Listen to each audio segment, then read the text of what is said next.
Welcome back to another technical deep dive here in the debug zone. Today we're tackling a big question and breaking it down with insights from other users. Hopefully this clears up some misconceptions and helps you get the answer you need.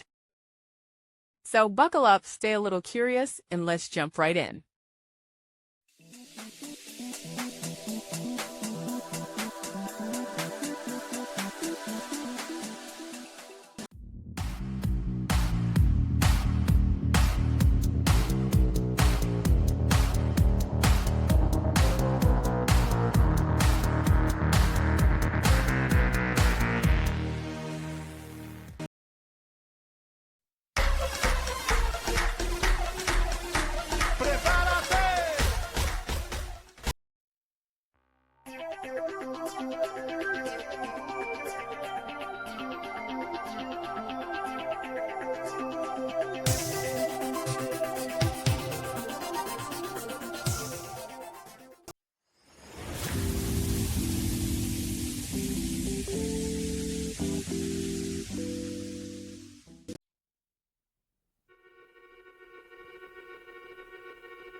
And that's a wrap.